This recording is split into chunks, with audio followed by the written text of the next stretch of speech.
up high, will out and legendary. Nintendo dreams and dumbbell schemes. We're the champions of the nerd extremes.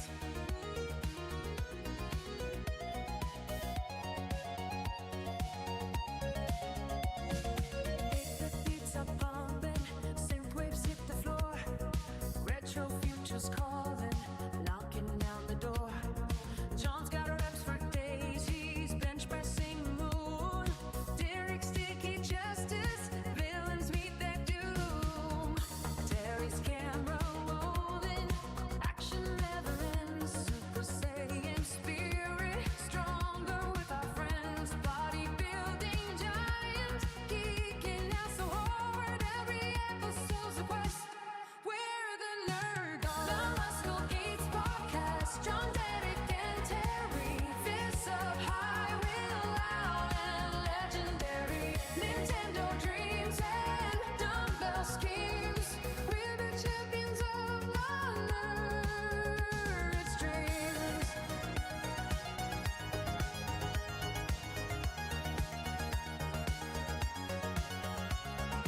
From the arcade to the weight rack, we're the heroes in the back. Fans unite, the squad's in flight. Power of the nerd herd, Sean and Brad. The Hostile Geeks podcast, John, Derek, and Terry. Fists up high, we're loud and legendary. Nintendo dreams and dumbbell schemes. We're the champions of the nerd stream. The Hostile Geeks podcast, John, Derek, and Terry. Fists up high, we're loud and legendary. Nintendo dreams and dumbbell schemes. We're the champions of the nerd stream.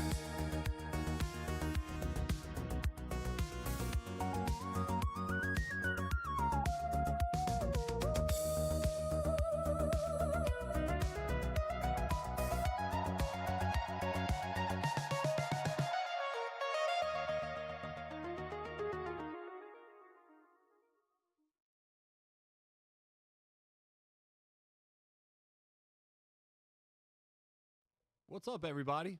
Welcome back to the Muscle Geeks podcast. I'm your host, John, and we're joined by the 8-Bit Beef Boys, Derek and Terry. Look at them.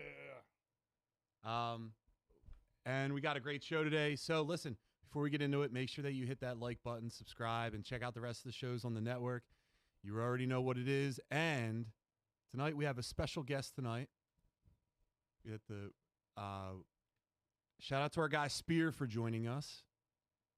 How's it going, guys? There you go. Make sure you follow him on all the platforms. YouTube, it's at Real Talk with Spear. TikTok, it's at SpearX12.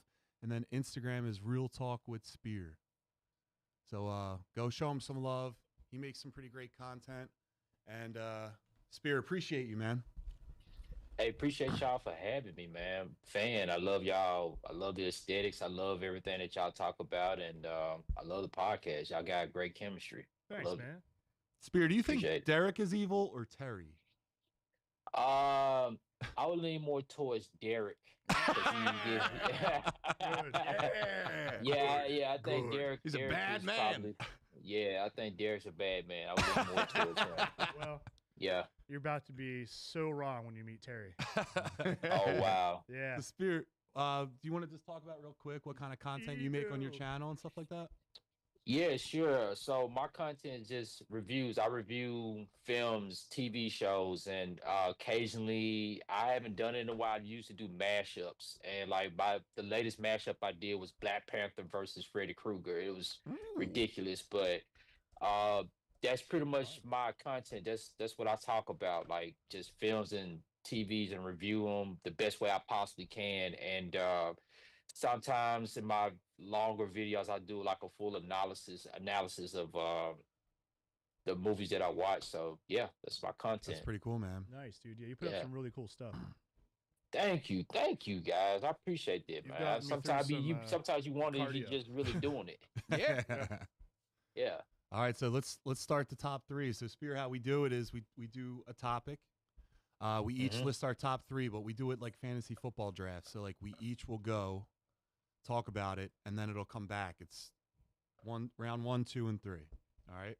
Okay. So we'll have Derek kick it off so that you can see how we do it, and when it's your turn, you'll be right after Terry. All right, I'll kick it off. Sounds great. All right, guys, for those that are new to how we do our top 3s, along with that, this is personal favorites, our choice for top 3, not an official list. So calm down. Also, there's no wrong answer or answers that can be taken away if Terry and I have the same one, or someone in the chat, or John. Yeah. It's your list. It doesn't disappear because someone else chose it. Yeah. So to kick things off here. Well, wait. I'll say it's basically no. I'm gonna hit the thing, please. Prompter time. Yeah. Prompt it.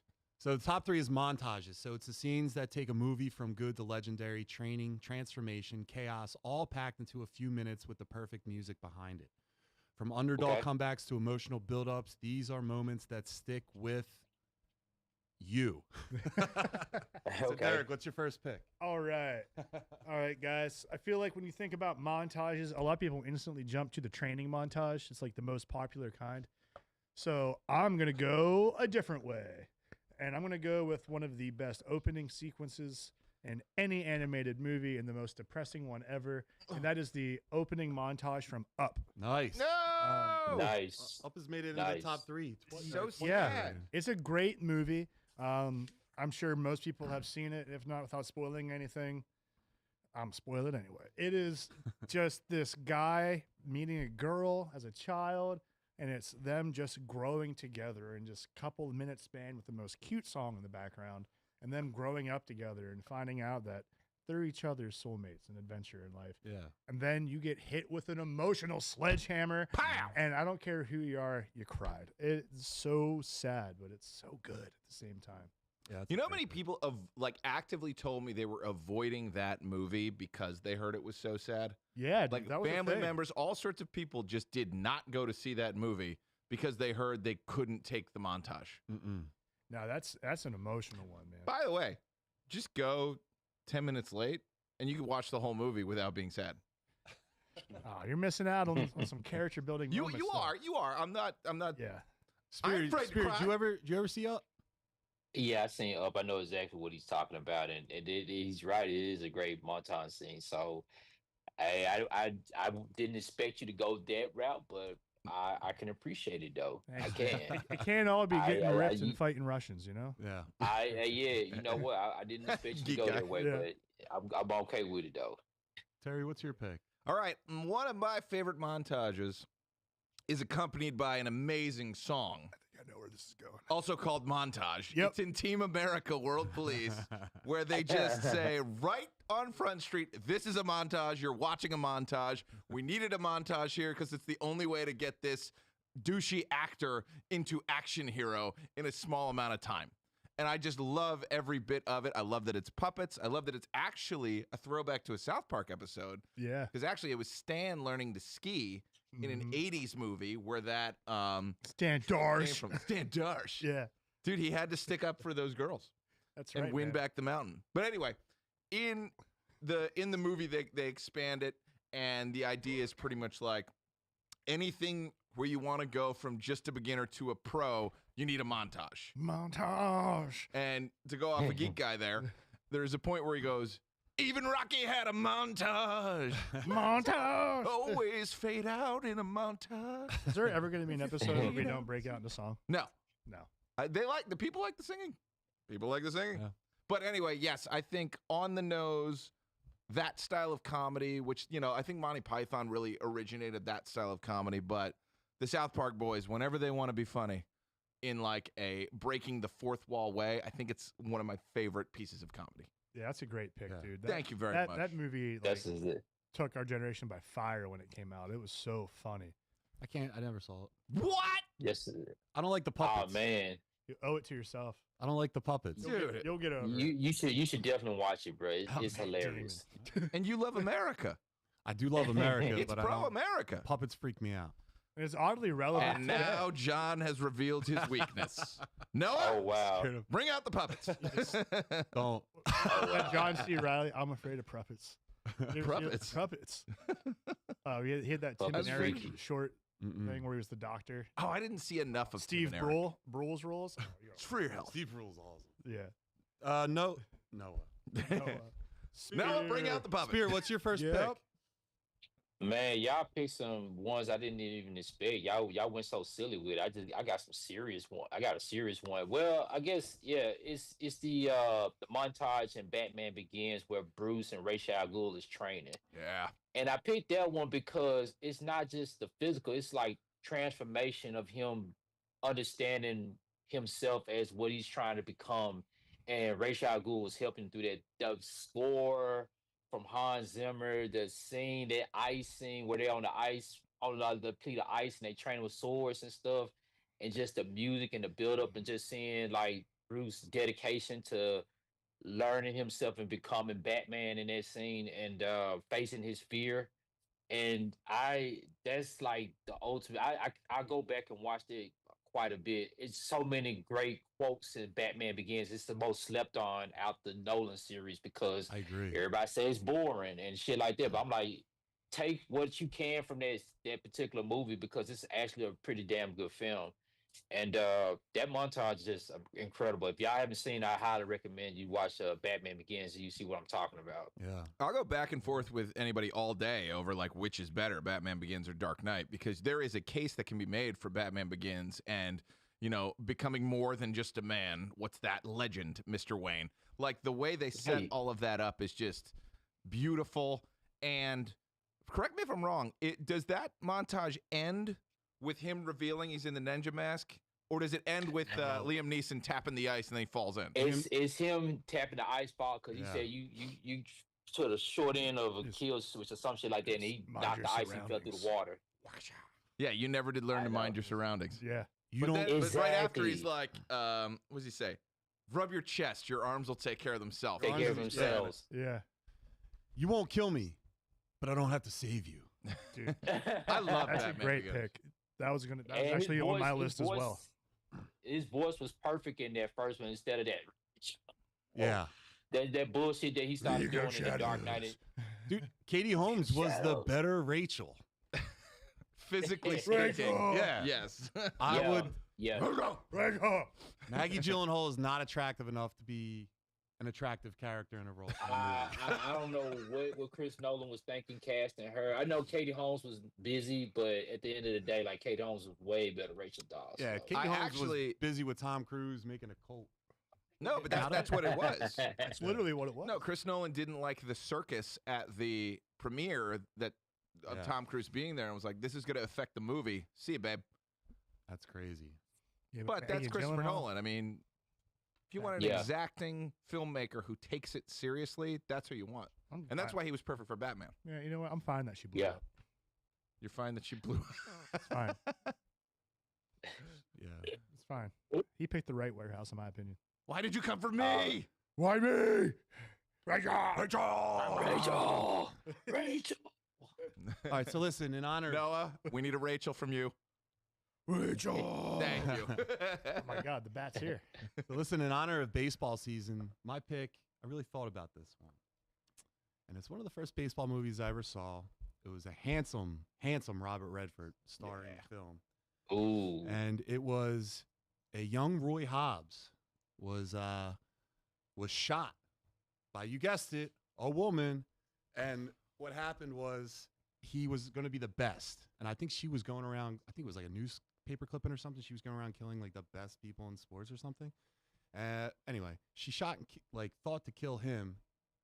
Time goes forward. He's an older player. He makes it to a baseball team. And he's injured. It's the end of the game. He breaks his bat. Now, this bat was called like Wonder Boy. And he made it on a tree that was struck by lightning out the side of his house. Hell yeah.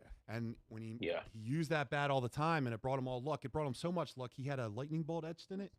The rest of the team started seeing how much he was killing it. And they all had lightning bolts on their sleeves. At first, they didn't like him. He won him over through his play and how he carried himself. Fantastic. So anyway, The injury from his shot that happened years prior was ripped open, and he started bleeding. The catcher saw it, and a struggling Roy Hobbs got the pitch that he needed to park the ball. That he was using the bat that Savoy Special, which was the bat boy that was in the film. Anyway, he smacks the ball, hits the lights. It's a beautiful scene. Smacks the ball into the lights. The lights are all like exploding. It's starting to get darker, but the light is still on him, and he's running the bases while everyone else is focused on everything else that's going around. It's a beautiful scene, and then you get the music where it's like boom, boom, boom, boom, boom, boom, boom, boom, boom. Awesome. If you love baseball, go watch The Natural. He said a natural. Great The pick. only natural thing I like. It is truly one of my favorite baseball movies. Absolutely. That and The Sandlot. But that's a really, course. I love that movie. Yeah. Sandlot is classic. It's timeless. Everybody say hi to Very Kristen. timeless. She showed up and she's watching on the YouTube. Hi, say hi to Kristen. Kristen. Hi, Kristen. Hi, Kristen. Hi, Kristen. She liked your up reference. Thanks, person. Yep. Kristen. Good job. All right. What's your pick? All Eric? right, man. For my next pick, I'm going with a movie that is near and dear to me. I'm going with one of my favorite Matthew Lillard roles. Of him, Ooh. yeah, at SLC Punk. I thought you. Ah, yes. What is the montage? The whole movie is basically a series of montages of him going off on these rants. This montage is when he's going off about explaining the scene in Salt Lake City, Utah, of how punk rock gets started in Great Britain and how it translates to America and how it's not the same. And these kids are all posers and they're not real punks. And he's explaining everything. And he's just showing clips of all these different losers and going off about it. And it's just him sounding off. And that whole movie is so fun to me. I grew up in like a similar town. So I watched it when I was a teenager and I was into the punk and like metal scene. And I'm like, finally, someone else understands. They get it. They get all my rage. And it's Matthew Lillard. And I got to say, if you want to watch a really fun movie with a lot of actors you wouldn't think are in there, Jason Segel, dude, He's Hardcore my Mike. favorite character. Hardcore Mike, dude. He's so funny. It's another great montage when he's going through the party and he's cutting to everybody and introducing everyone from the scene. And he gets to him. He's like, hey, watch this. And he like just pushes a guy in the back when he's not looking and blames it and blames Mike. And Mike just beats the shit out of him right on the spot. And he's just like, ah, and that little laugh. Yeah. It's a great time. I mean, when he sits down and he's got the nerdy glasses on, the oversized sweater, and then he sees his buddy getting like beat up by the cops, and he just goes up and starts fucking up the cops. That's like, whoa, this is the coolest guy ever. That is the most punk thing I've ever seen in my life. Yeah, that whole movie's great. And the guy, he's in Inglorious Bastards. I forget his name. The one they break out of jail is like, you're an amateur. The you wanna go Jew-bear? pro. Like, Yeah. yeah. He's in there as this like rich Russian dude where his parents died. And he goes on this monologue about watching his parents die. I think he's Spock in the new And, oh my God, it's dark. You know what I'm talking about? I mean, He's the Bear like- Jew's Eli Roth. No, this is the guy that's you're in the German prison and he's in jail and the bastards go and bust him out and they're like going off about how good he's been. He's like, that's real good, but right now you're amateur. He's like, if you want to go pro, you'll come with us. But yeah, that's my was my second That pick. was the Bear Jew. That was No. Eli Nah, Roth. that was No, the. it's not the That's Bear who they guy. busted He out of was- prison, right?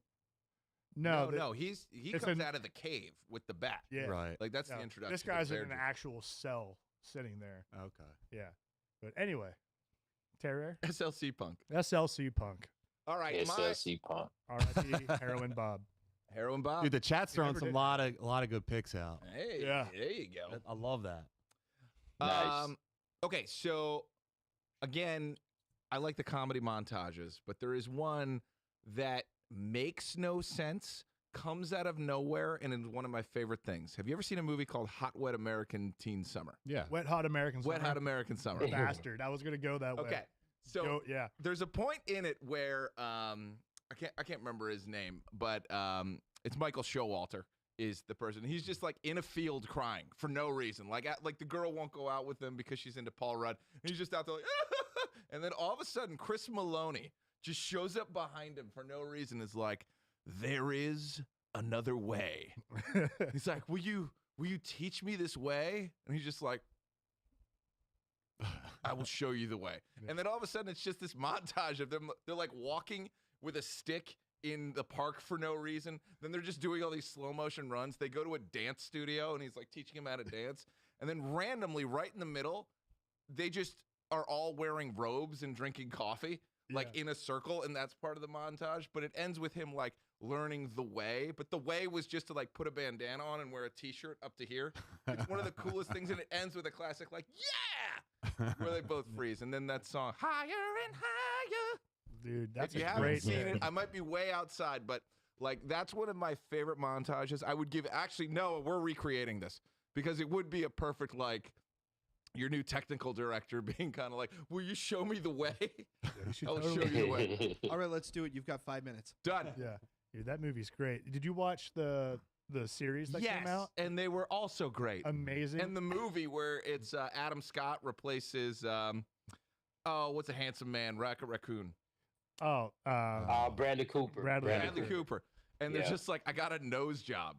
yeah, And but it's a completely different Yeah, face. completely different guy. And I love how they address their age too. Like they've all gotten, they're obviously way older than they were even back then, Yeah. and they just hit it right on the nose. Yeah, they break did, the they fourth did. wall, and then the girl gets her period.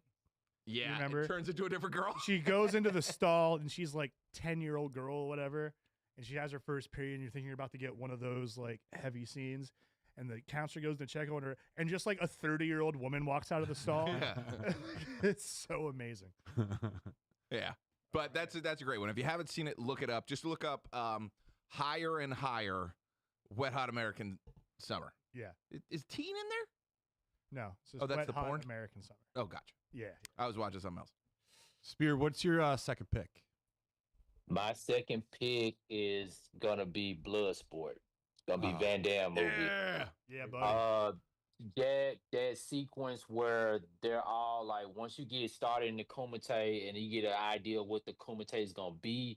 I like how they just started out like with no, like they had score music, but they didn't start with like my fire's ready, my heart's on fire. They didn't do none of that just yet. They just started out showing the brutality of Bloodsport and what it can do. Also showing off Frank Dukes and his competitor, and you just seeing like the brutality of it. And then it goes into that montage where the song starts playing, and then you get to see everybody's different styles, and then it's like, take. I was like, oh yes, I need that. I do that. I play that every time I go to the gym. I need that amplified music to just get in there, get that last pump in, and it just like I just be just in here, just and then I may do a roundhouse just to be bullshitting in the gym or whatever. Nobody see me. But You're like a blind split. Yeah, exactly. I try. But that's that blood sports sequence gets me every time. It gets me pumped up every time. The whole movie does. So yeah. That's a great pick. Man. Great pick. Someone had to say that, right? Yeah. Yeah. Dude, I think I saw that in the chat too. Bloodsport is the best Mortal Kombat movie that has ever been out. It's the best Street Fighter movie. That is the one where you have a bunch of people from different backgrounds all coming together and you're figuring out which martial artist style is the best. That is the best Mortal Kombat movie we got. Other than Yeah, I Annihilation. agree. Before Mortal Kombat even got started, that's where they got the inspiration from. Hell yeah. Dude, Wait, Derek, I got it. that's right. Yeah. Mortal Kombat definitely. Yeah, you're right. Mortal Yeah. Had to Kombat took be. it from Bloodsport. Was mean, Van Street Damme Fighter? supposed to be in the original one? He was. That's where Johnny Cage got the inspiration from. That's Yeah. where they got the inspiration. Yeah. Yeah, He Johnny turned Cage it is, down yeah. because he felt like Street Fighter was going to be a hitter for Mhm. him. But Movie wasn't terrible. we saw that. We saw the outcome of that. Well. Very true. All right, John. Derek, let me ask you a question. Yeah, bud. When it's summertime, Mm-hmm. do you appreciate the military? I love it. Do you appreciate Tom Cruise? Always. Do you Mm. appreciate Kenny Loggins? You bastard. That's you. Everyone's taking my picks. Yes. Like 4 minutes of Top Gun. Oh, If that doesn't get you wanting to sign up for the goddamn military and serve proudly, I don't know what will. That thing is live, not live footage, but it's actual footage of them like taking off and landing and like the whole crew on the deck. And then you just got Kenny Loggins just ripping it. Highway to the Danger Zone, Oh, baby. man, that's a great pick. Just got to gush for a minute. Old bar I worked at Penn State. We used to do Danger Zone Friday Yeah. and bartend in Aviators and only play montage music for like the first 2 hours of the shift. And we would get into it. It was great too because you could still smoke in the bar. So people were just ripping heaters to Kenny Loggins Yeah. wearing Aviators. As Oh, it it's should be. awesome. It was beautiful. Yeah. I love that movie. There's one problem. That is not the song in the opening montage. The opening No, montage it's is not. Joe Satriani. What's that? He's one of the greatest guitar players of all time. Mm. But that The Satch Man. Doesn't it Yeah. cut? But it cuts from that to Danger Zone. I don't It think- starts off it like starts that. with that with like the It but starts. he's one of Yeah. the I mean you knew that though too. He's one of Yeah. the greatest guitar players like of all time. What a freak. This Do is the yourself guy a that favor. gave Yeah. Van Halen lessons. Like when Eddie wanted to be better. No, I know that where it's like. Yeah, it's beautiful. It's American. I listen to it all the time. That's like the first 2 minutes, and then it cuts into Then it's Danger Zone. Highway to Is the it? Danger Zone. Yeah. yeah. It, Yeah. it rolls right into each other. As soon as the shit, like the first plane starts Then it taking just- off. and it goes and it's sick. I'm a fan of the other montage, hanging with the boys when we're playing volleyball on the beach. Now that's something we should Yeah, yeah. recreate. Hanging Yeah. with the that's the ad. That's the fucking ad Is that for what? The Muscle Geeks? for this. Oh boy, Terry, we got to eat more chicken. That's- Spirit, gotta- fly up to Philly. We're gonna make an ad. Yeah.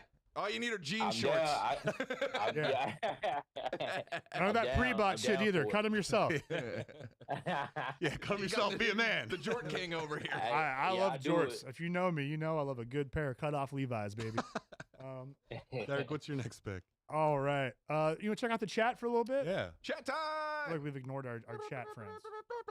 dude, and these are great, Chat. great picks, man. Oh man. All right, let's see. I think that's where it starts. I think. Okay, so, all right, let's start the obvious one from Scottish Terry here. I mean, Rocky IV.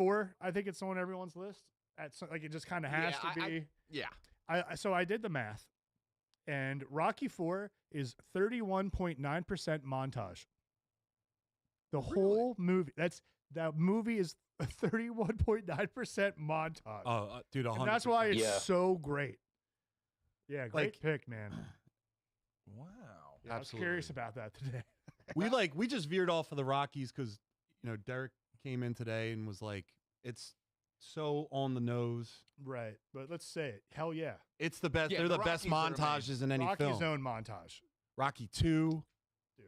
Rocky 3. I would even Three say or- oh, Rocky God. 4 has that was 2 on in my 1. list, but you took mine, but that's okay though. You know what I'm saying? I was gonna say sorry. Rocky 3. You It's can- okay. It's okay. You can Still talk go, about it. Spear. You can still go. Yeah, we're just And reading the chat. I got plenty more. That's fine. But that All Rocky right. 3 montage, the Eye of the Tiger just it just does something to you when you hear that song. man. I actually like the Rocky Balboa one. Strong desire. Yeah.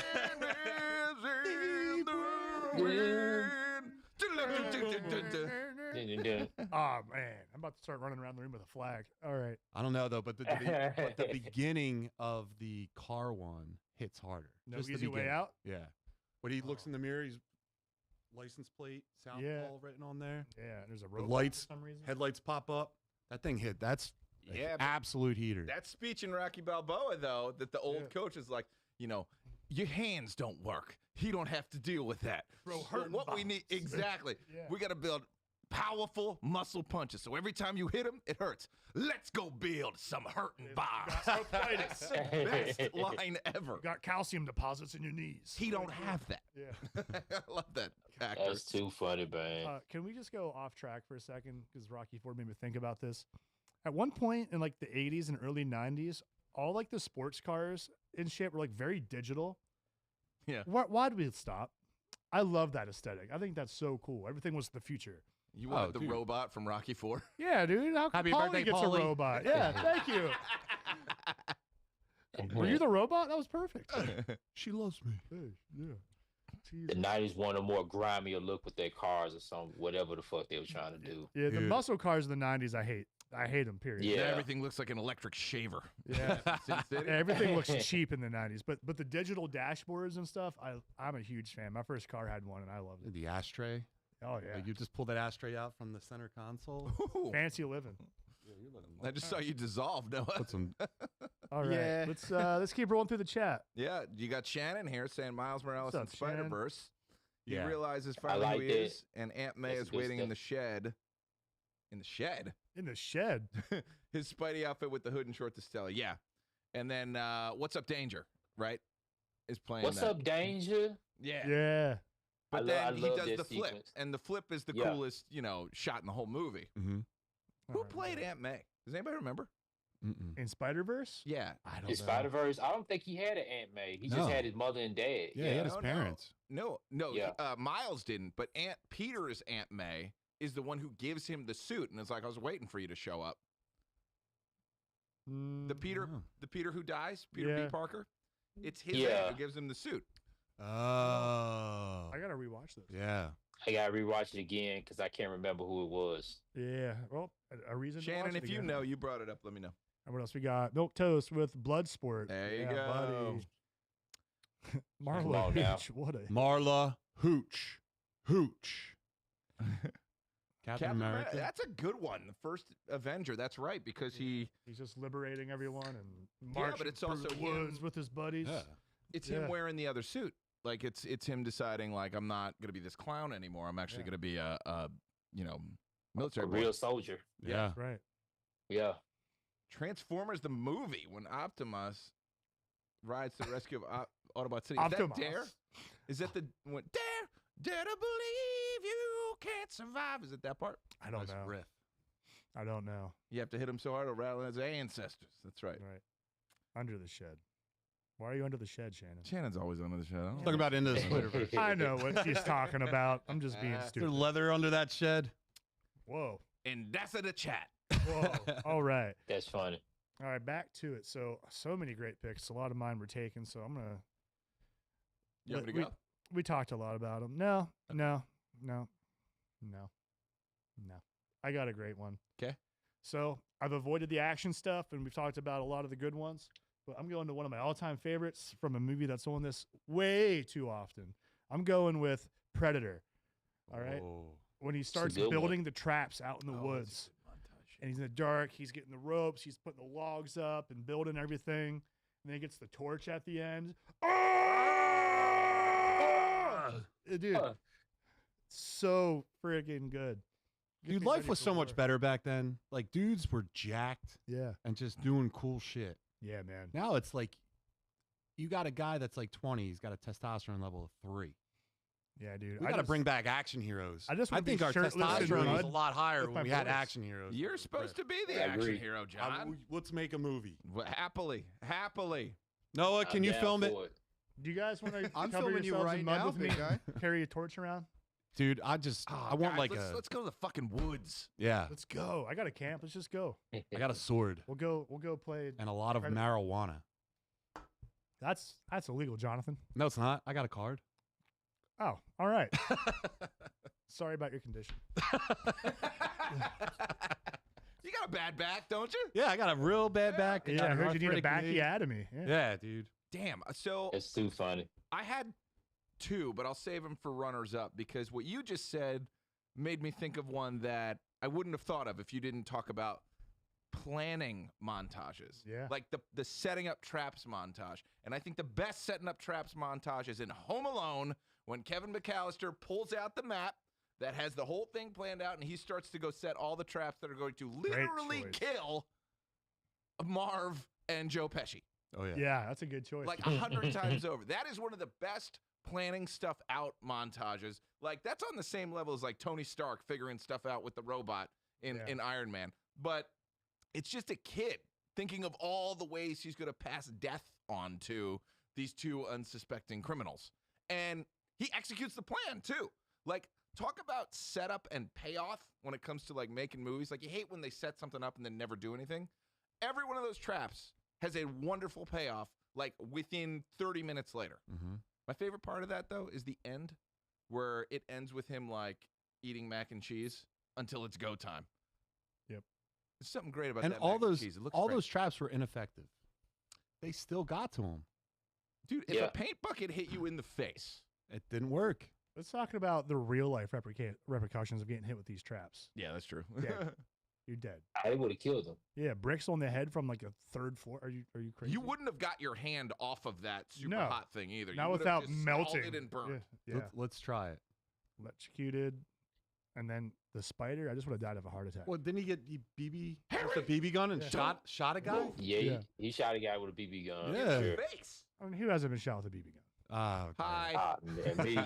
no. What? I shot myself with one by accident. Oh. Yeah. Oh, man. I was shooting something in metal and it bounced back and hit me in the face. And I was like, Oh, Oh, man. You shot your eye yeah. out. yeah. shot my- Spear, don't play with guns. You'll shoot your The eye Red out. Riders for this guy this year. Yeah. My dad would laugh like Christmas story, huh? I was like, shit. The hell with you, man. Yeah, shut up, Dad. Terry, what do you got? shit. That was just Terry's. went- All right, Oh, I'm Spear, sorry. you're up. Spear, bro. you're up.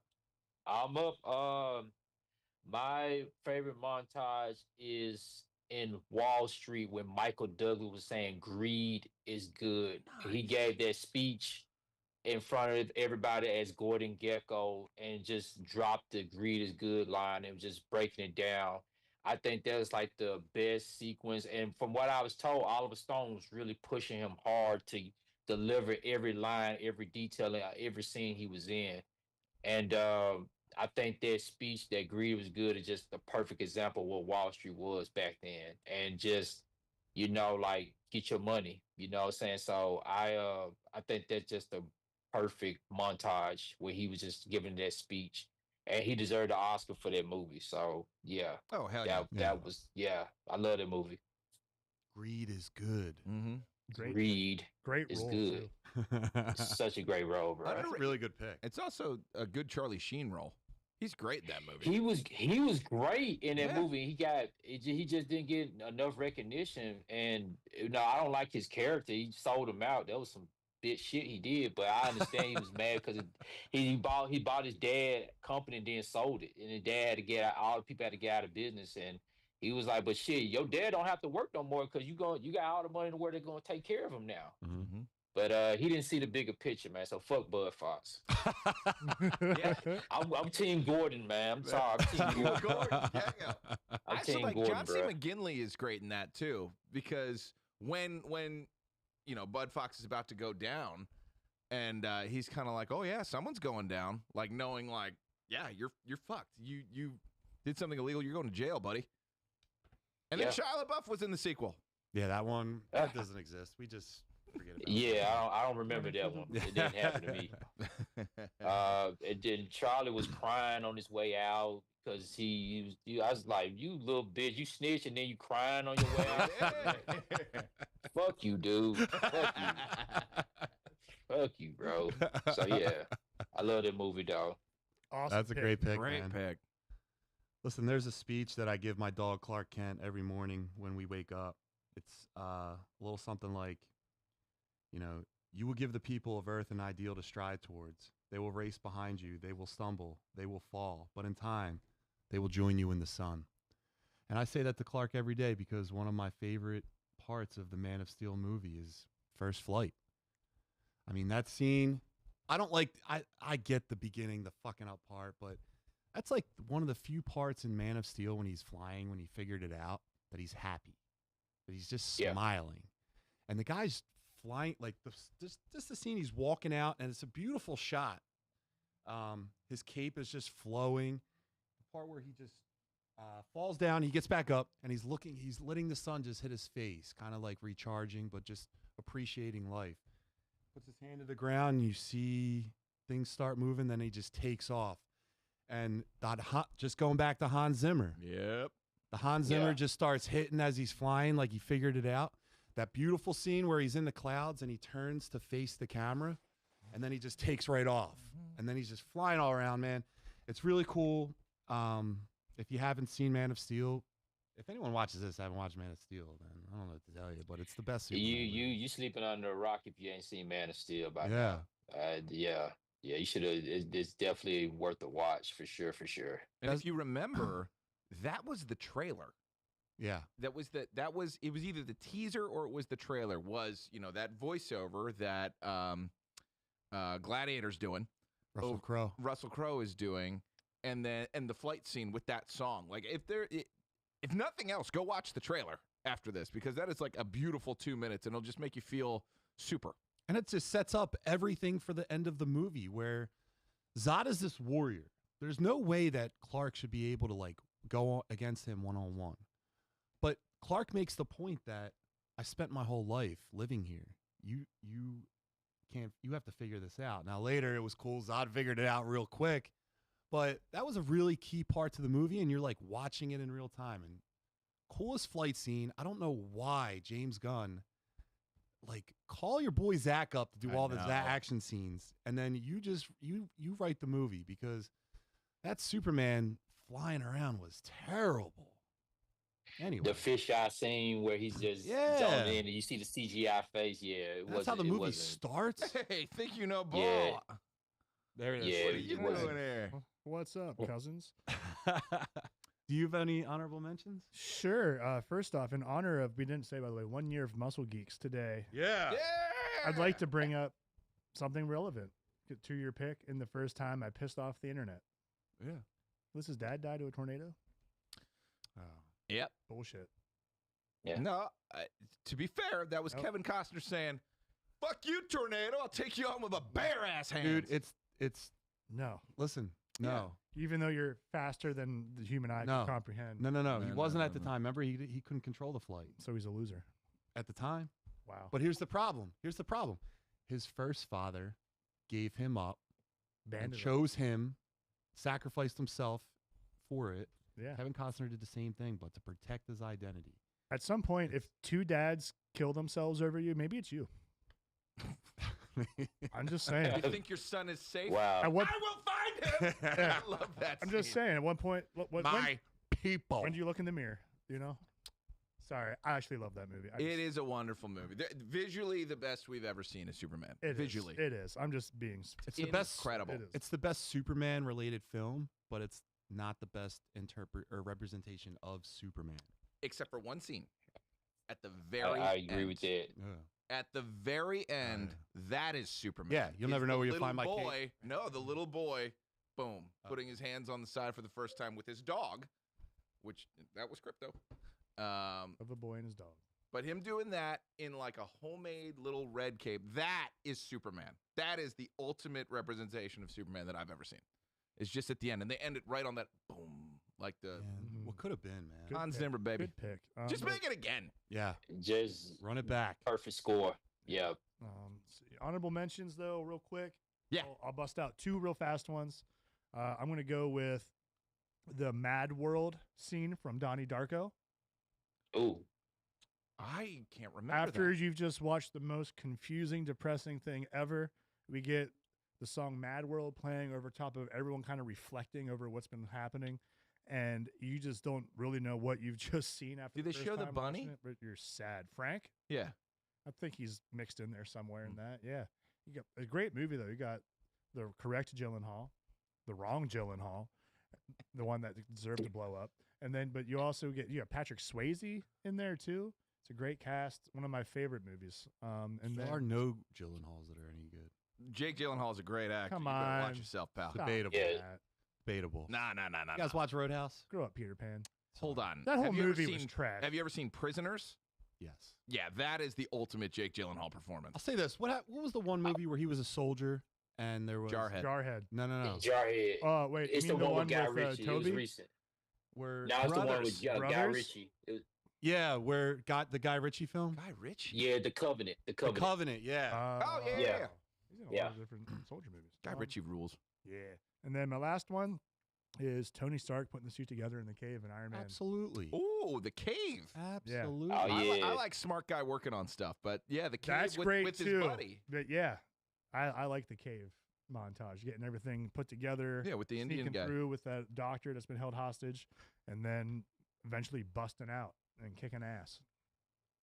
How about that movie? How about that movie? Launched a Look at That what is it an did. cinematic actual universe. movie. One of my favorite directors of all time, The Favs. the Favreau. Love that guy as a whole. There's a line in I think Family Guy where it's where they're talking about directors and somebody's like, "See, Jon Favreau puts himself in his own movies, but you don't mind because he seems like the kind of guy that would help you move." I just love that Yeah. line. Yeah. It's such a funny line. Yeah, that's a good point too, because he is. Yeah. So I have an honorable mention. Certainly Rocky has the best boxing montage ever, but there's another movie with Russell Crowe called Cinderella Man that has the most realistic boxing training montage, because it's just the speed bag and just kind of working, and you could see if you know fighters, you can see like Russell Crowe's actually doing legitimate boxing in that movie. Like the way he is training, everything's legitimate. The way he's throwing punches, it's none of this like super soft. Yeah, it's not like Rocky where everything's a haymaker and there's no it's not defense. like Road Trip. Yeah, Not Road Trip. Roadhouse. Roadhouse. But it's Roadhouse. really neat. What? The Swayze fighting? That's how people fight. No, it Yes, it is is. just pure haymaker. That's exactly. They're smoking darts, Smoking darts. staying up late with your buddy with a fantastic mane of long gray hair. Great that head could of be hair. Derek. Great head. of You hair. could be the guy from Roadhouse. You're Swayze. Oh yeah. I'm the bad guy. Wait, so who am Oh, I? I gotta beat you. I'm the I'm the gonna bald throw guy the driving down the car other side of the road. Wait, Yeah. which guy am I? Am I the blind guitar player? Yo, you're the guy You're that comes Sam in to help Elliott. him. Yeah. Sam Elliott? Yeah. Sam That's the Elliott. nicest thing anyone's ever said to me. I had another one. Oh, the other one is total different direction, but School of Rock putting the band together for the first time, where it's a montage. They're singing and whatnot, but it's going over like everybody learning how to play. But there's a really cool moment in it where Jack Black has one of those like teaching sticks. Yeah. And it has like the devil horns on the tip of it, and Yeah. he's pointing out all of the rock and roll music. He's like, prog rock came out of this type of rock, and then there was jazz fusion. But the way he's doing it is like very Jack Yeah. Blacky. But just kind of like putting a band together and seeing them be good. It's very underrated. That's a great movie. Great one. That's a great pick, man. Sorry, I missed one really big one. Tombstone. When Ah, when the it's guys my are favorite Marshals. Western. rounding up the cowboys and just kicking their ass, and then they cuts to a scene and another one walks up as they're walking down the main street, and they just keep showing and more keep joining, and they're U.S. Marshals, and it gets me fired up. When he puts because he's putting the badge on for the first time Yeah. again because he's pissed off. And the best mustaches in all of film. Hands down, top 10 duster. Top 10 dusters. 4 of them are in that movie. You know what my favorite part of that is when the guy goes to drink a bottle and then they widen out and it's someone's gun that he Yeah. was trying to sip. He's just like, see ya. Yep. I think it's either Kurt Russell or Doc Holliday. Doc Holliday. Yeah. Great movie.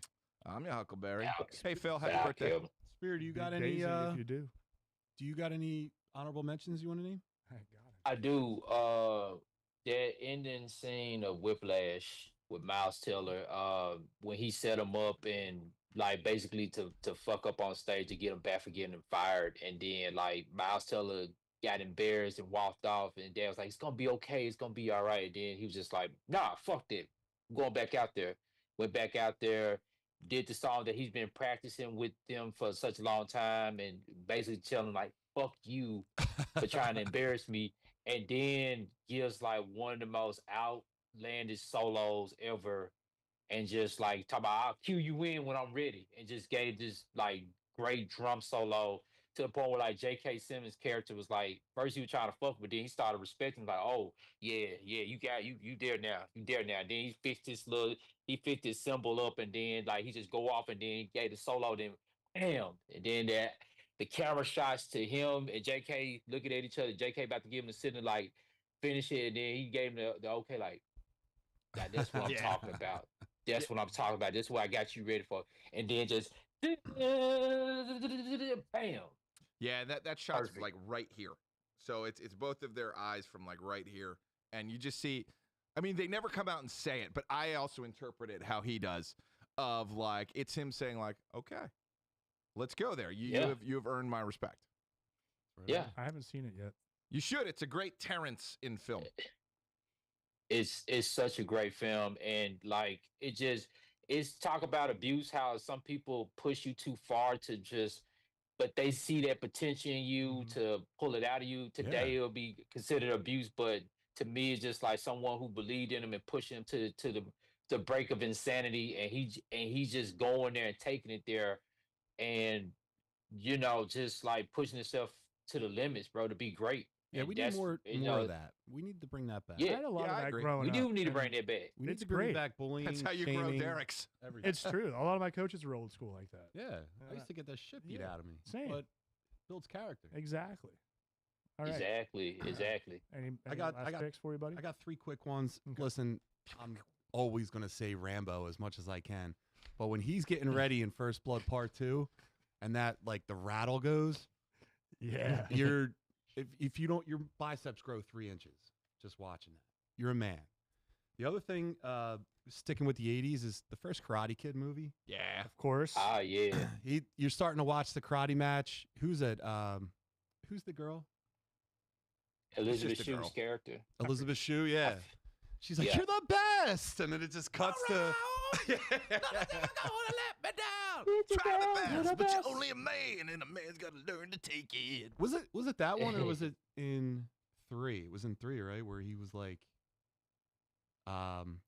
quitting. I'm done, Miyagi. I'm done. He's like, best kata's still inside. Focus. Now time lit out. Is that was 3? I don't know. That was Not the 3. first one. The first Yeah. one, that montage is him doing the whole tournament, which, by the way, from just like a producer standpoint, was brilliant. Yeah. That would have been the most expensive thing, and instead it's like, all right, let's just get Danny to kick 7 random people in the face and go right to the ending, and then we don't have to cast anybody else. I like that they had It's very another smart. guy in that was like also taking out Cobra Kai members. There was That's another martial artist that was like, Yeah. really good. Like, I like You didn't that in know who he those types of was? movies. Where it's like the Yeah. other guy's like, we're friends. yeah, But in not- another world. But we are. You're me, but over there. Yeah. That's how we talk to each other. Yeah. The other one is just Forrest Gump when he's running. It's the most beautiful montage I've ever seen. It just showcases how America is beautiful. It's just hitting all the spots in the country that it looks like a painting coming to real life. And With Jackson Brown exactly, underneath it.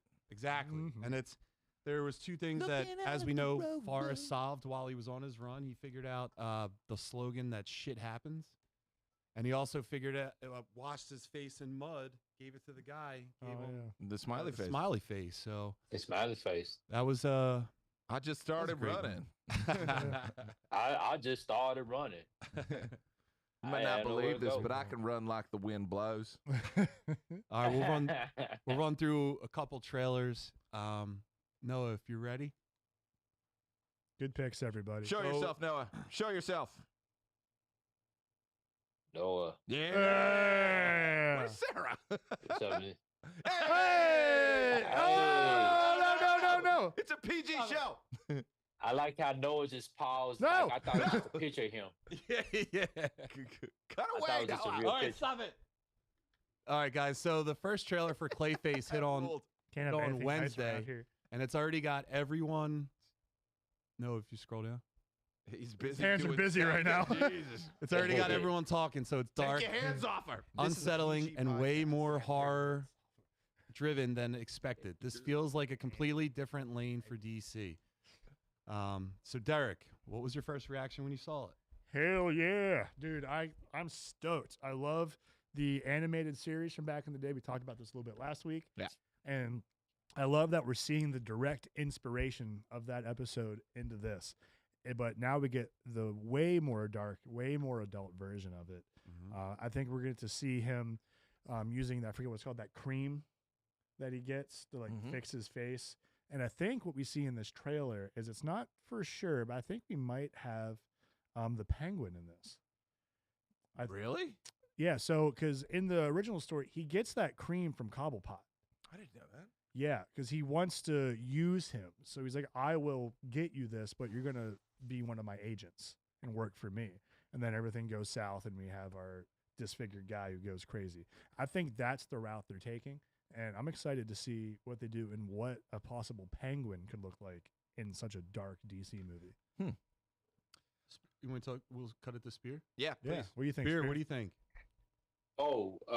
When I saw the trailer, I was like very excited because I'm a DC guy. I mean, I make no secret that I grew up watching Batman, and The Flash was one of my favorite superheroes. And so seeing Clayface come to live action, at first I was like, they could have went picked anybody, but I'm glad that it was Clayface because I feel like his story hasn't been told live action. And like you, I watched the anime series, and I loved it. I loved every bit of it, and to see it live action. And I don't know if y'all saw the scene where you actually see his hand morph into that rock, and you look at the shadow of him smash. So I was like, yes, yes, yes. This if DC want to go this route, this is how they gonna be able to compete against Marvel properly.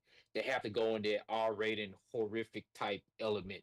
And DC got tons of horror characters beyond Clayface, but the villain aspect of DC, and especially Batman property, I think that was a great idea. So I loved it, and I was like, yes, yes, yes, James, this is the direction you need to go. Absolutely. All right, so I'm for it. I'm here for it. Terry, you there for it? Yeah, Milk Toast, yes, a horror Clayface does mean box office money. We are all so in on this, and they made it for cheap. They did what you're supposed to do with Batman. Make it for cheap so that you can make a shitload of money and then put that into the next one. This was a brilliant choice, written by Mike Flanagan. That's kind of the big news is like, this is a horror master, like a modern horror master that took his time to write this. They didn't want this script. It was pitched. So these are people who really wanted to make this movie, getting an opportunity to make the movie. Like, it wasn't on the list, and then Flanagan's like, I want to do a Clayface movie, James. Will you let me do it? And he was like, yes, absolutely, I'll let you do it. So it wasn't a rock that he made. It's a fucking mace. Like, there's spikes on it was a mace. So Thank when you, I thank saw you. that, It was a mace. I got to admit, I was a little bit nervous. I'm like, are we going to go a little goofy? But I'm also like, technically that's right for the source material, but is it right for this movie? So we'll see, because it's being represented as being something that's going to be serious as a heart attack, which I would really like. But also, if they're going to be a little campy, that's okay, because they are doing this as an homage to Batman the Animated Series. As far as I'm concerned, that's the source material. Right. I agree. Yes. Yes. I totally agree 1,000%. Yeah. Yeah, buddy. I think, like, listen, the Batman has the best rogues gallery. He has the best really villains to make individual movies from. And look, the first Joker movie, whatever you think about it, it was still a good film. $1 billion. The second one, no, it was terrible. And it was meant to be terrible. It was made to be terrible. But then you go into, like, The Penguin, right? Fantastic TV show. I wasn't a fan of it, but I know art when I sees it. So I definitely think, like, all these things lend itself to me thinking that, like, a Batman Rogues Gallery villain is going to be great to watch, man. And this one, they're doing it right. I like that they're not just making him, like, just his face, like, you know what I mean? Like, not able to transform the rest of his body. I like that they showed that he will be transforming the rest of his body. But even that end scene when he's in the tub and he takes his face and he goes down and it's just flat. Yeah. This is going to be awesome. And I'm most excited for this movie than anything else. I'll tell you what this opens the door to. Yeah. Noah, cut to John's angle. I know. John, move to the right a little bit. That right there. We could get the Batman Arkham Asylum graphic novel done, and that would be incredible. Yeah. Incredible. Batman got so many different adaptations and stuff like that. They haven't did Night Falls yet, and I would love to see that come to life as well. But Batman has such a great rogue gallery to use, and I'm just curious: is this so? Correct me if I'm wrong. Is this part of Matt Reeves' universe, or is this just a DC standalone? This is a Clayface James Gunn universe, and it takes place before Superman. But Matt Reeves was tapped in some sort of producer role for this. He was a producer. Also, awesome. It's the same Clayface that was in Creature Commandos, but earlier. But early. By the way, Spear, you know that Nightfall is being adapted as the next DC animated movie, right? Really? Yeah. Yes, Didn't know that. Nightfall. So we're gonna see Azrael, the whole 9. They're gonna do it as the trilogy. That'll be I awesome. can't wait. I've been waiting for that character to come to live action for a minute, or any type of animation form. So that's gonna be great. His armor. And you have to see break Batman's back. So yeah, that's gonna shock a lot of people that have never seen it. Yeah. Well, John Paul Valley, his bat suit, that's gonna be something. It's gonna be Yes. something. On my face. All right, guys. So the new Masters of the Universe trailer just dropped last week. It's big nostalgia, big expectations. So, quick question: did it actually sell you, or does it still feel like it might miss, Terry? I'm in. Last trailer, I was out. This trailer, I'm back in. I think this is going to be fantastic. I'm super excited. I hate. What if this character was in the real world? I hate that shit. Yep. But it sounds like we're going to get out of that pretty quick. Yeah. And that maybe it's like the first 15 minutes we're in Earth and we get back. At least that's what this trailer has me to believe. Skeletor looks great. Skeletor sounds great. They fixed this. Castle his voice. Grayskull looks great. I'm excited. I want to follow this guy into battle now. And I know a lot of that is, music and setting it up. But this now feels like something that I'm excited to see. And I will watch before going to the gym.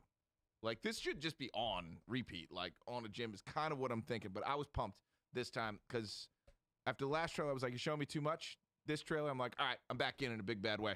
Hell yeah. He-Man. Spear, you like He-Man?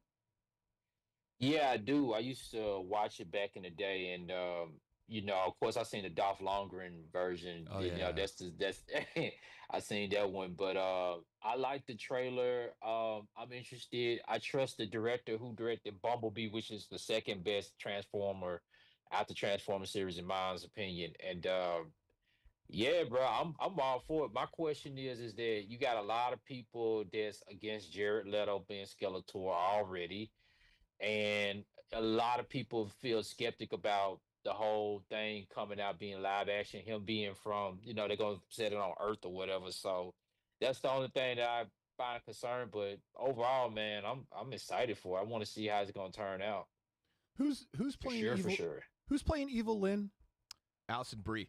I tell you what, I would take her out to a wonderful dinner. Yeah. We would just have a fantastic dinner, steak, couple glasses of wine, carrot cake for dessert, and then I would just send her on her way home. You And would I'd wish her a wonderful evening. You sure you What a wouldn't get gentleman. up in the middle of it, go to the waitress and say, hey, I got to go, and then pay and then leave? No, not her. You wouldn't do that? She's a lady of class. That seems like a specific question. It Yeah. was. Do you, That's funny. well, Anybody named after cheese. listen, listen. Her name was Cheddar? No, I will.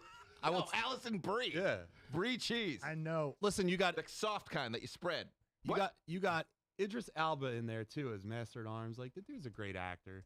The only problem For Rogue, I've been saying it. the only problem I still have with this movie so far is that, like, He-Man's not jacked enough. He's He-Man. Like, his character is that he's jacked, huge, and awesome. So he needs to be jacked, huge, and awesome. I think they did. I think from the first trailer to this one, I think they did do some CGI enhancement. He looks bigger as He-Man than as Adam, whereas before they look kind of the same. But when he does this, like the Eye of the Power, he It looks looks- noticeably bigger in this trailer. And give me like 20 weeks with him. I'll have him yoked. All right, guys. You want to go to the next topic? Let's do it. Noah, can we skip this one? We'll go to Thank you. All right, next up, we just got to look at the Spider-Noir series set in the 1930s Prohibition era, New York with a full Yes. detective gangster vibe. This is big swing. It's completely different tone from what people expect out of Spider-Man. So, quick question: is this a fresh creative direction, or are we getting far away from what makes Spider-Man work? Spear, thoughts? I think this is a fresh interpretation of Spider-Man because we've been getting the same Spider-Man for years. But when Miles Morales here, you can tell that people are interested in seeing different versions of the character. So I think a Spider-Noir would be interesting and captivating. And who else can play him than Nick Cage? You know Yeah, what I'm saying? guy that Like voiced him. he's gonna bring Cagney and all those old actors into it, and he's just gonna Cage out. But I think it's gonna be a subtler Cage. It's gonna be a more quieter Cage. You know, he's not gonna do the wacky shit that he normally do. He's gonna be just acting, but he's gonna have a voice. Of course he is. And I'm excited for this. I think that's gonna be great. And I'm surprised that Amazon was able to get this IP from Sony. Yeah. So I'm just like, Yeah, I'm all for it, man, and I'm all for Nick Cage. He's one of my favorite actors. So, yeah. Dude, I'm excited after this trailer because I think I was watching Campia, and I think it was where he said we don't even know if he has powers in this universe. So I'm happy that that last trailer cleared it up that he definitely has spider powers. Yeah. And Amazon's really putting effort into this. They're making a black and white version, and then they're doing an in color version. True hue. Yeah, so they're really Which playing one on. y'all gonna watch though? I'm gonna watch. I'll go black and white. I'm gonna watch color. I'm going black and white to start. Interesting. How about What you, about you? Spear? I'm doing black and white. I want to see how this gonna turn out. No, I'm the only boring one. All right. I like So it. I I like there was that werewolf at what's that? Werewolf by Night. Werewolf by Night. Werewolf by Night. Yeah, I like and that. Man Thing was in that too. Mm-hmm. Showed up at the end. This is Buddy from Florida. Florida man. So the last trailer I wasn't as excited. I actually liked this more because of Spider-Man's Rogues Gallery.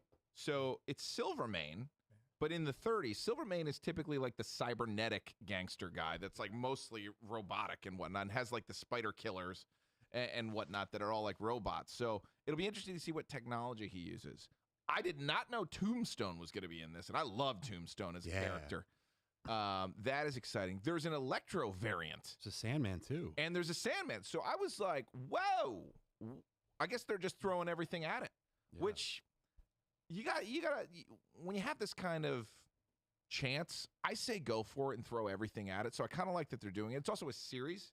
Yeah. And instead of a movie, I think it would be overstuffed if it was just a movie. But if Silvermane is just employing like these three henchmen, Tombstone technically shouldn't be in there, so I'm curious what they do with him. But imagine someone like Hammerhead or somebody like that shows up as well. Like all of these like B-tier Spider-Man villains that they can transform into this 1930s style. I'm really excited for. And yeah, I think it's going to be interesting. I do kind of wish he had the grapple gun Yeah. instead of the webs, because that's always been one of the cool noir things. Is he had a Batman grappling gun type instead, but he was also just a brawler without spider powers. So True. it'll be a whole new thing, and I'm excited to see the characters that they take and what they do with it. Same. Yeah, I feel great about it, dude. Spider-Noir's got one of the best outfits in the game. Yeah. I love how he looks.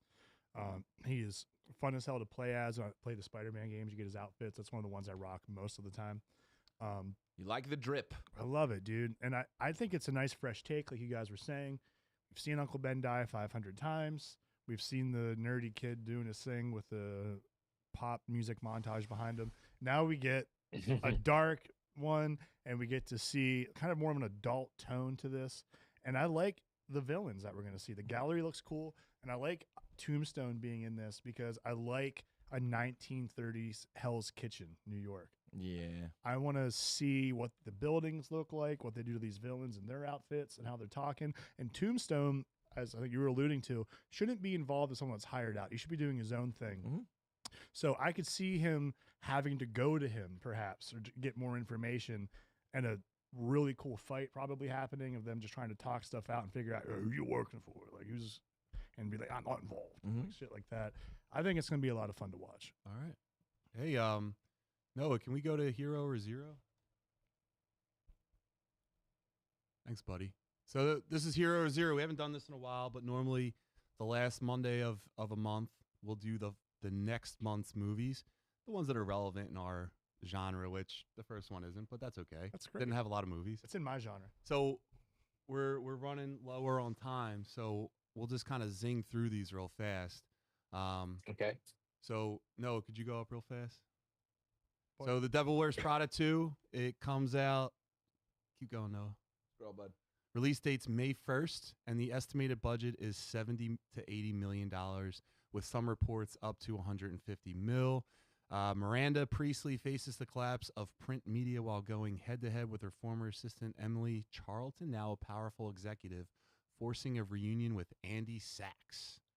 Terry, we'll go this way. Derek, Hero or Zero? I'm going Hero. I will say, with a budget that's that surprisingly low Yeah. for this, I feel like it's going to win. I think the first movie was awesome. Whether you like that stuff or not, it's still a great film. And I think it's going to have the star power and the nostalgia to bring enough people out to definitely make money and have a nice opening weekend. Having said that, I just saw the most recent trailer for this. I am way less excited. I thought it was going to be more of Hathaway's character coming back and being more like mature, top dog, like learned so much from the first movie with Meryl Streep that she's going to come in as a heavy hitter. The most recent trailer shows her she's still that klutzy girl, kind of a loser, chasing after people for their attention. Kind of threw me off. I don't think it's going to be as good as it should be. I don't know if any sequel to this movie could outdo the first one, honestly, but I'm way less excited for it. But to cut it short, I still think it'll be a hero. How about you, Terry? If that budget is real, it'll be a hero because everybody and their mom's going to go see this. But it looks like shit compared to the old one. And I mean visually. Yeah. Like everything's just bright, high-key lighting, no artistic choices whatsoever. I did like seeing Caleb Heron, who is chubby gay comedian. Yeah, he's really funny dude. Nice to see him getting some screen time in there. I'm sure his scenes will be hilarious. But and Stanley Tucci's back. yeah, I think it's going to be, I think it'll be a nothing burger, but I think it'll make its money back on that at least. Agreed. And, your mom and girlfriend will be happy. Spear, what do you think? It's a cash grab, bro. I mean, from what I've been told and what I got some sources, it's just like, it's just a cash grab, just something to just put some money in their pocket. They've been talking about doing it for years, and the second trailer didn't win me. It will make his money for sure, because people love the first one and they've been asking for a second one for a minute. But it's a cash grab, bro. Just playing on nostalgia, like most of these Hollywood studios do anyway. They just want to play on our nostalgia and get our monies, and so we could buy cheap popcorn and just sit in there and just like laugh on nostalgia and stuff. So he's gonna make his money. He's a hero. I'm going to say that this film financially is going to be a hero. Watching it's going to be a 0. And you know who else is a 0? Yeah. Anne Hathaway, but with a number 1 in front of it because she's actually a 10. You know what I would do on a date with Anne Hathaway? I would take her to go get soft serve ice cream and walk on the beach dressed in nautical clothes. Ethan, we need a montage of this new hook that John has. Me and Anne Hathaway would go to...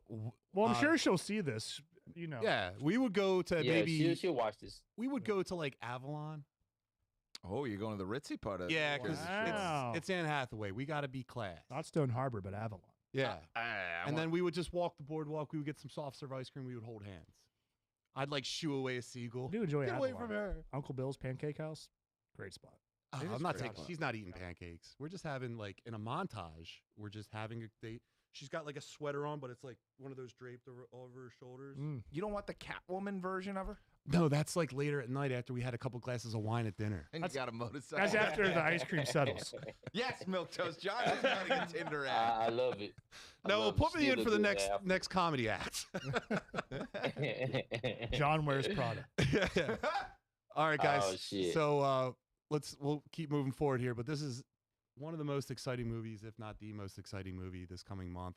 May 8th, 2026. We got Mortal Kombat 2. The budget is approximately $68 million. Is that real? I looked it up. These budgets are low. Good. The sequel brings together Earthrealm's champions for the official Mortal Kombat tournament as they face Outworld forces led by Shao Kahn. That's it. So, Derek, are you into the Mortal Kombat? I'm in from all angles, dude. I think it's going to be a hero. Oh, that's right. Oh, man. All angles, I am in. Listen, budget shockingly low again. And then they have shown us that they know they did us wrong on the last one, and they're here to do it right, baby. Yeah. I love it. The tone looks great. I like how it's shot. Everything's dark. It looks like you're playing a fighting game, and some of these scenes are showing us with the side-by-side of them fighting and doing finishing moves and everything.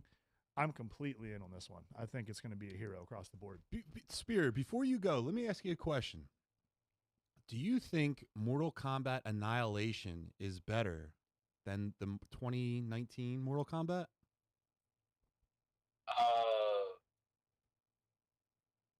Yes. Yeah! I do. I do. Listen, that's 2019, 2020, whatever year it came, it just was not good, bro. And then the Cole Young character threw me off. I don't know who the hell he was. Yeah. I hope they Nobody. off him off like they did Johnny Cage in Annihilation in the beginning of the movie. I'm gonna be the only person that's gonna stand up and cheer if he gets opt off in the beginning. I'm sorry, I just didn't like the character. I just didn't see the point of him. In fact, the first movie would have been better. The 2019 movie would have been better if they just focused on the Scorpion and Sub-Zero conflict. Dude, we say that all the They- time. they- Yeah, we say that once a Yeah. week. Yeah. Yeah, That movie, we said it last week too. Like the movie, the first 20 minutes of that movie, we want to see that story. yeah, completely yeah. went And it off. was just the perfect opener, bro. And they just ruined it with all this shit. Then when did Luke Cage become a secondary character, bro? Yeah. I don't remember that. So I like- I it was- like- I'm sorry, Spear. No. Go ahead. I like that he's a secondary character. Like it's almost like you're getting the same story, but it's through the eyes of a different character. So you're not getting like you're watching the main character. We all know that it's Liu Kang, but you're seeing it through Johnny Cage's perspective. So I think they're doing something a Yeah. little different where, if you did a movie where Liu Kang has to work up to fight Shang Tsung, it's kind of paint by the numbers, paint by numbers. But By the way, Yeah. the best Mortal Kombat movie is the first animated one called Scorpion's Revenge. That is the best Mortal Kombat film, period, because they do the smart thing. They start it with Scorpion, and they make it about Scorpion the whole time. The other Yeah. characters are there, but it is Scorpion's story. And actually, they do it really clever, where it's an A story, B story type thing that comes in. But I'm telling you, that is the best piece of Mortal Kombat media. Whoever that team was, if they have anything to do with this version, it's going to be fantastic. And like I said, I didn't like the last trailer, but then I saw a TV spot, and the TV spot showed all the stuff that Derek was talking about really fast, really quick, and I'm like, okay, you got me back. I think it is going to work. I think it's going to work. I think it's going to be great. sick. All right, next film, In the Gray. May 15th, 2026. Not publicly disclosed on the budget, but a covert team of elite extraction specialists operates in the gray area between crime and law as they attempt to recover a stolen billion-dollar fortune. Terry. This is just a streaming movie, right? No, it's going to it's Oh, I thought it was a streaming movie. Is it? I think so. Well, dude, I don't know. Is it Gyllen? It's Gyllenhaal, right? It's Henry Cavill. isn't And it? Gyllenhaal. Okay. Yeah, I think it's the two of them. Yeah. Anyway, I think it's going to be fine. It gives off not extraction, but it gives off one of those like a Ryan Reynolds type, crime action movie where they're just going to be threading this line of like, two guys making jokes the whole time and doing action stuff. But I don't think it's going to be anything worth watching. Spear, what do you think? I saw the trailer and it's Guy Ritchie and Henry Cavill and Jake Gyllenhaal. I'm interested because I like both. I like all three of them when they work together, and I think that it's gonna catch the attention. So I think it's gonna be great, man. It's not something I'm gonna rush to see unless somebody give me a screener for it, But other than that, yeah, I think it'll be interesting though. I think it will be. I don't think it's gonna make a lot of money though. I think it's gonna be a zero, in my honest opinion. I didn't know it was Guy Ritchie. I'll go see it because it's Guy Ritchie, but I might wait. If it's in theaters, I'm gonna wait. I'm not gonna. Yeah. Yeah, it arrives in Yeah, theaters. I'm on the same page. Same thing. Same page, yeah. Henry Guy Ritchie, Cavill- cool, but I'm not watching any Henry Cavill movies until they put him back in a Superman role in some capacity. You're gonna be waiting. So a you gonna long skip time. Highlander? That's a pledge to You gonna myself. skip Highlander? I'm not going You to gonna see skip Highlander. Highlander? No, what if he wears? I'm going to see Highlander. I can't. I don't like Highlander. What if he like? You got a sword and you're What if he has a immortal? sword and the suit at the same time? Would you watch that Highlander?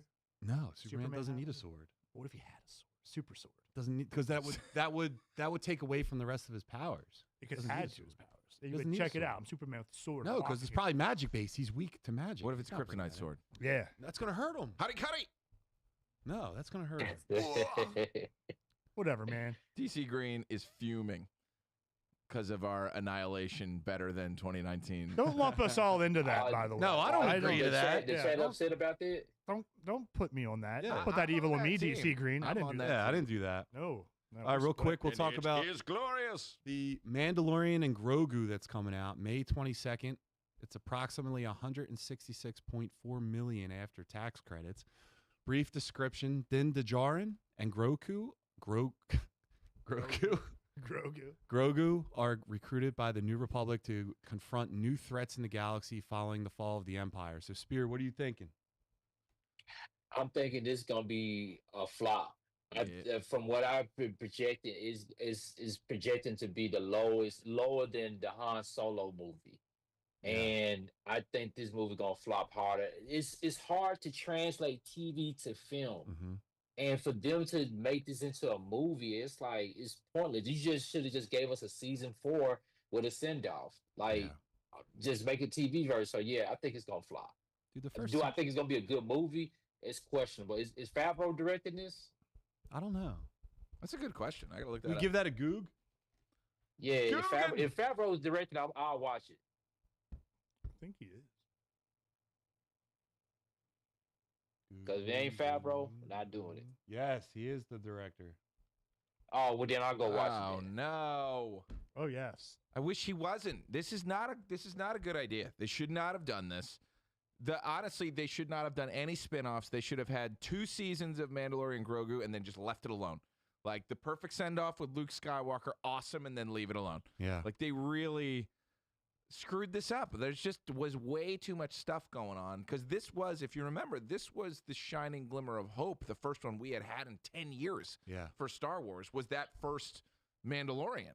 I don't like It was Star Wars. great. And I was in on that show the first 2 seasons. Yeah, Man. but I mean, Luke Skywalker showing up at the end of season 2 is one of the greatest moments that I've had as an adult. It's the Luke we all been waiting to see. It's the Luke. Yeah. We had to get it from Mandalorian. We couldn't even get it from the new trilogy. Terrible. But yes, Milquetoast, if the budget is low, Baby Yoda, the movie, will be a hero. It's not. It's 160, and it's not going to make 100. I'm saying that right now. Yeah. I do not think this makes 100 million. Derek, you looked like disagree. you looked like the Mandalorian and Grogu at the store today when you brought your son by. Thanks, man. Yeah, man. Yeah, dude, we had a great time with Clark. Yeah, why were you fully armored when you came into the store? I got enemies. You never know, man. Yeah, the ops. Dude, I feel great about it. I agree with the take that they've taken it too far. It should have ended with Luke and all that. But I like the trailer. I like the Fav Man. And I think it's going to be a hero because parents can take their kids to see it. This is going to be take your kids and your preteens to go watch this adventure and have fun. You're betting on moms. Dads aren't going to see this. Hi, it's me. I'm going to go see it. I feel good about it. See it. I get why everyone's jaded because I am too. I think after season 2, it could have been over. But this trailer caught my eye. So I feel good about it. All right, we'll go to the last one real quick. So it's Passenger. Release date's May 22nd, 2026, and the budget's not publicly disclosed. Brief description is, after witnessing a deadly accident on a road trip, a couple is haunted by a relentless demonic entity that follows them no matter where they go. Terry. Never heard of it. Probably not going to make any money. I hate it. All right. Boo! Listen, I'll go real fast. I'm actively looking at him. When I watched the trailer of this, because I've seen it twice, the trailer in theaters as like the preview. I always thought it was one of those, the way it's shot, I always thought it was one of those like little things that AMC does where they make like a riff on a movie. I thought that's what that was. I didn't even think it was a real trailer until it told me it was actually surprised. not good. Trailer. No, it's not shot well. Not a good sign. But Paluzzi likes it, and we never agree on anything. And normally he has better takes than me on actual movies. So I'm probably wrong. Spear, are you right? What's your deal?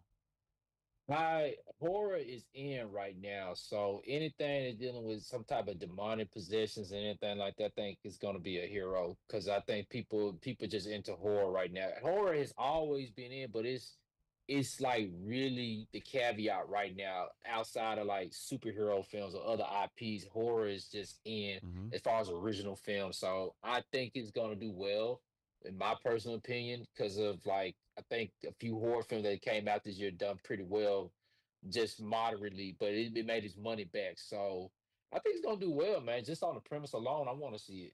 It's not practical effects. I think all horror should be in practical effects. But Agreed. anyway, I agree. Terry, what do you think? Well, yeah, so horror is any introductory filmmaker typically goes the horror route because you can get it made for $10 million and potentially make, hundreds of millions. Like Paranormal Activity, I think was made for $4 million. It might have even been less. It might have been $2 million and ended up making like 300. Dude, we So can you make can that do movie for like absurdly $2 well. grand. Yeah, why don't we Yeah. do a horror movie? We are a horror movie, my friend. Dude, we can No, film it at horror. the gym. Horror. In Oh, those- Horror movie. Got it. Film in the backwoods of the gym. Wow, perfect. We're gonna have a fun time in the woods. Come on out. DC Green hates movies. I agree. The dad and me go to movies era is over. People go to see movies with their moms now. All this modern slop is made for Facebook moms. And Milk Toast says Facebook moms have money. Yeah, they do. It came from dad Yeah. in the divorce. Well, 2 Christmases. All right, so let's go. Hey. Guys, last week sadly was the season finale of Invincible, episode 8. Spear, do you wanna kick us off? I see you clapping. Yeah. If you want. Yes. Yeah. I. Okay, go No, ahead. go ahead. No, we'll have Derek go if you want. It don't matter. Yeah, No. No, you go ahead, Derek. I got everyone's plenty so of thoughts. polite. Go ahead. All right, Okay. all right. This is the polite podcast. I see. Everyone's so nice. Dude, this has Well, been. get your goddamn Pittsburgh hat off. I just noticed that. Blur this in the edit. Don't you blur I don't me. want to see Don't that you shit. dare blur me, Ethan. You know how much Don't shit you got do for it. I last don't want to see episode? that shit. Turn it around. Yeah, you guys were out in Legion in that chat last, but I don't know. I think you're all scared now. Anyway, go ahead, Thrag. Trolling worse than I did. Anyway, thank you. That's a compliment. It is. Thrag is amazing. Got a great hairline. But he couldn't get past Raditz in real life. But Wow. anyway. That's a Anyway, take. that's my hot take. Raditz Get clap Thrag. But anyway, What? yeah, I said it. But anyway, Invincible, best show on TV this year so far. I gotta see what happens with Alien Earth second season. Yeah. But this is my pick for the greatest show of the year. I love it, and the finale threw me off a little bit because it was down, like the tone. It was much more mellow. Everyone's just kind of showing us what they're going to be up to in between seasons now. We get to see everyone's lives after the war that just happened. And I like that, though. Yeah. It wasn't boring. It was just very informative and aroused my curiosity the whole time. And the sorrow that Adam Eve is going through is shown great here with, giving up the kid while Mark was gone and the guilt that he's feeling Yeah. about not being there for her because of having to be invincible is very real. It's grounded in reality. A lot of people can relate to this sorrow. So this goes from having us all the way up here with all these great fights and everything to just being like, oh man, these guys are going through it. The aftermath is very real. This isn't, we're sailing off into the sunset. This is, we got a problem. We got to deal with this. There's still 37 more of these guys out there, I think they say. And then having them show up after Mark's having these PTSD flashbacks the entire episode. You got to think, this is a kid. People, it's easy to forget that. This is a kid fighting for his life, literally all the time, against an invincible opponent. Nice. Thank you. I think he's 20, yeah. But yeah, he's still He's a grown kid. man. Like, We're grown man. Not 20. Dude, people in the 20s lived until they died at like 40. So that's half a person's life. That you can have a midlife crisis if you. sure, live we'll 40 follow years that before. logic. But yeah. Anyway, but it finally, his fears come to fruition at the end of this. Yeah. When he's like, he's not really here. He's like, nope, Thrag is here. And it gives him the conditions. And he can't argue with them. But I'll let you guys talk about it from here. I loved it. Good, Terry. Actually, let's send it to our guest. Good, Spear. Oh, Thanks. bro. I love every minute of this season. Thrag was a problem, a real fucking problem. And I think Mark and Oliver really didn't understand the lore behind it as much as Nolan and Thetis did, but Thrag was a fucking issue. And season 8 was the aftermath of everything that went on. And Mark did have PTSD. Not only did he have PTSD on that, yeah, with Eve revealing that she had to, get an abortion because, he wasn't around. You saw him really handling that situation. I was a little bit on the fence, a little bit with that whole situation. I got my own thoughts about that, but overall, I think he handled it very well in the time of her need. I'm sure it's gonna be addressed again later down the line. But yeah, Thrag came to Earth. He was having PTSD flashback the whole episode, and then you get to Thrag. Thrag was actually on Earth, let him know, hey, we are here, and he gave him terms and conditions. And the whole time, I'm thinking like, you got no choice but to say yes. You can't fight this dude. You can't fucking beat him. He's stronger than you. He's faster than you. You can't take him. And he has no choice but to think. The thing I like about Thread though, he's a very reasonable guy. Yeah. And I think all great leaders showcase like being rational and just being just like saying, look, I'm gonna let you know what your future is. We're gonna sit here, we're gonna build our colony back up. You don't have a choice in it. There's nothing you can do about it. And you can either let us do our thing or we can destroy your earth and y'all can fight us and we'll both just be annihilated. So what you gonna do? And Mark, unfortunately, as a 20-year-old kid, I mean, that's a lot of weight to put on a 20-year-old. Yeah. And he made sure he did it by himself without Nolan being there, because Nolan probably would have been like, no. But Mark, in my opinion, Mark made the best decision, bro. He like it's going back to season one where no, like, think, Mark, think. Mm-hmm. And I thought it was, bro. I love this fuck season. I say season one and season four, like the top tier out of Invincible. I think both of them are like excellent, executed very well, bro. Yeah, man. So I loved it. Dude, this show, like, I think you hit the word of this whole like review, and it's aftermath. Like, we had all the cool action scenes throughout the season. The episode before too, it was just crazy action nonstop. So now it just was like, all right, all that stuff happened. Now let's show you the aftermath. Let's just explain everything, tie the season up in a bow, put it to bed. We'll see you next season. That's exactly what this did. It told you everything about, issues that Mark and his girlfriend went through. And then Mark's going through the PTSD, and like the mom went to space with Nolan. Like and they're fucking. Oh, they're fucking. Not yet. Oh yeah, of course. Yeah, they're smashing. Maybe.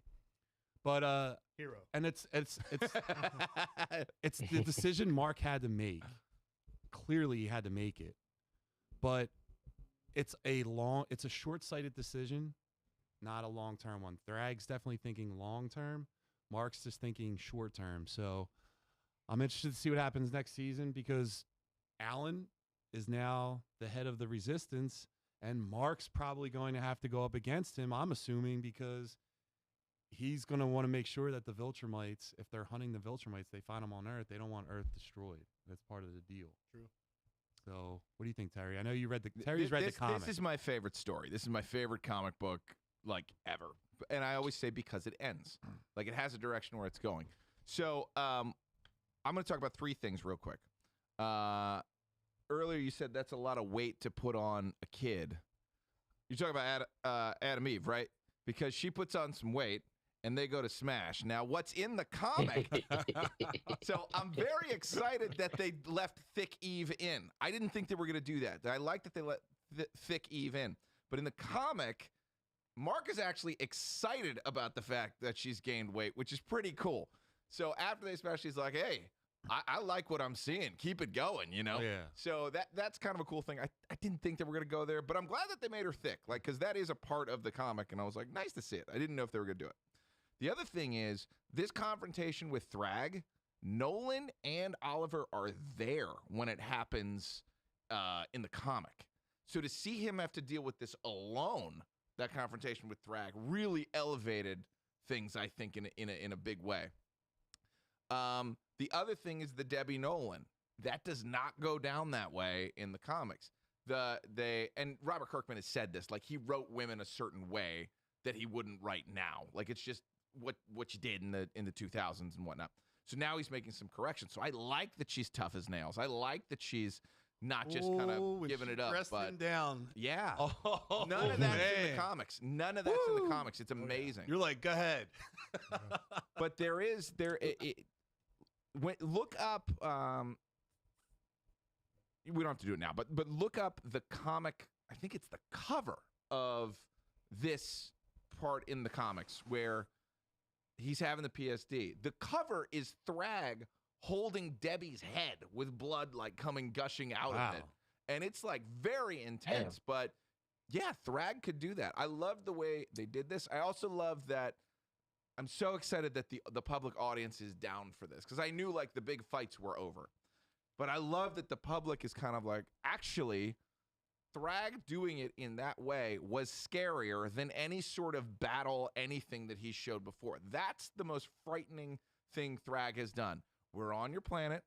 We're knocking up all your bitches, and there's nothing you can do. No, we're already inserted. It is cold as ice, and I'm just so glad that the general public really got on board with this as well. And I was like, no, yeah, we can see that he's a monster, but we can see that he's a calculated monster, and that's what you want in a villain. Calculated brutality. Right. That's what He's you wanted a king. he's lawful Agreed. lawful evil. I said it before. He's doing what's best to conserve his people. Doesn't matter what happens to you.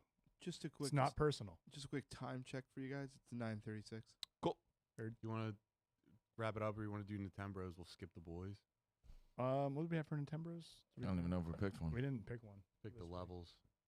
You have best evil layers. Oh, best Oh, yeah. evil layers. I didn't think Scoop. we confirmed that. We did not confirm. So why don't we go into the boys and then we'll wrap? Okay. Well, I had Okay. one prepared for Nintenbros. Oh I'll my just God, let's Oh, do then that go. Jesus. go real fast. We can If get we that could go real quick. fast. Do it. Listen. Play our theme song. Oh, we don't need a theme song for this. I'll just rip this real quick if you want. Zelda's got the Triforce. We got the. Theme song?